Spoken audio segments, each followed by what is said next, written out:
السلام علیکم ورحمۃ اللہ۔ سامعین محترم، ہم نماز کے متعلق نماز کو سیکھ رہے تھے۔ آج ہم عرض کریں گے کہ جب ہم نماز اکیلے میں ادا کریں، پھر وہ چاہے فرض کی نماز ہو یا سنت کی نماز ہو یا نفل کی ہو یا وتر کی ہو، اس میں ہمیں کتنی آواز سے تلاوت کرنی چاہیے، ایک یہ۔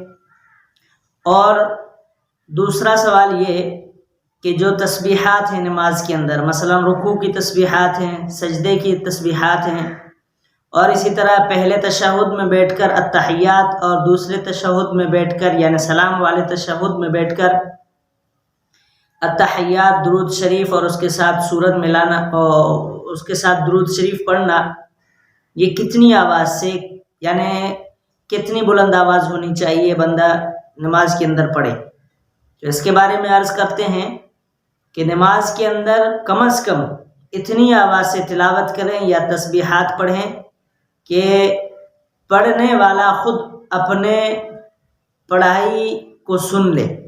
یعنی جو کچھ وہ پڑھ رہا ہے وہ کم از کم خود سن لے، اور خود سننے کا مطلب یہ ہے کہ وہ زبان سے ادا کرے، اس کی زبان کی آواز اس کے کانوں تک پہنچے۔ ہم میں سے بہت سارے یہ غلطی کر جاتے ہیں کہ وہ نماز کے اندر نماز کے اذکار اور سورہ فاتحہ اور اس کے ساتھ سورت جو کچھ بھی پڑھ رہے ہوتے ہیں وہ دل میں پڑھ رہے ہوتے ہیں، اور ان کو ان کی اس پڑھائی کی آواز نہیں آ رہی ہوتی۔ تو یہ درست طریقہ نہیں ہے۔ جب بھی نماز ادا کریں، پھر وہ نماز چاہے کون سی بھی ہو، سنت کی ہو، فرض کی ہو، واجب یعنی وتر کی ہو یا نوافل کی ہو، کم از کم اتنی آواز سے اذکار کرنے چاہیے اور تلاوت کرنی چاہیے کہ انسان خود سن لے۔ بعض دفعہ ایسا ہوتا ہے کہ ہمارے ساتھ والا بھی ہماری آواز سن رہا ہوتا ہے، تو یہ کم از کم اتنی آواز ہو کہ اگر وہ کان لگا کر سننا چاہے یا جماعت کے اندر آپ کے ساتھ کھڑا ہے اور آپ ثنا پڑھ رہے ہیں، تو ایسی صورت میں اگر آپ کی آواز ان کو سنائی دے رہی ہے، ہلکی سی آواز سنائی دے رہی ہے، تو اس سے کوئی حرج نہیں ہے۔ لیکن بالکل دل میں پڑھنے کا طریقہ یہ درست نہیں ہے، اور اس سے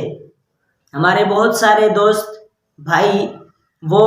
نماز اتنی جلدی میں پڑھ رہے ہوتے ہیں کہ دوسرا بندہ سوچ رہا ہوتا ہے کہ یہ کس طرح نماز ادا کر رہا ہے اور اتنی اسپیڈ میں کیسے پڑھ رہا ہے۔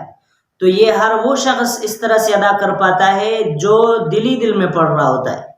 اور جو زبان سے ادا کر رہا ہوتا ہے، الفاظ ادا زبان سے کر رہا ہوتا ہے اور اس کی آواز آ رہی ہوتی ہے ہلکی پھلکی سی، تو ایسا بندہ کم از کم اتنی اسپیڈ میں نماز نہیں پڑھ رہا ہوتا، جو ایک خاص اسپیڈ ہوتی ہے جس کے رکوع اور سجدے کا پتہ نہیں چل رہا ہوتا کہ اس نے رکوع کر لیا یا سجدہ کیا ہے۔ تو آج ہم اتنا سیکھیں گے، پھر انشاءاللہ مزید آگے کسی اور نئی ویڈیو میں سیکھیں گے۔ السلام علیکم ورحمۃ اللہ وبرکاتہ۔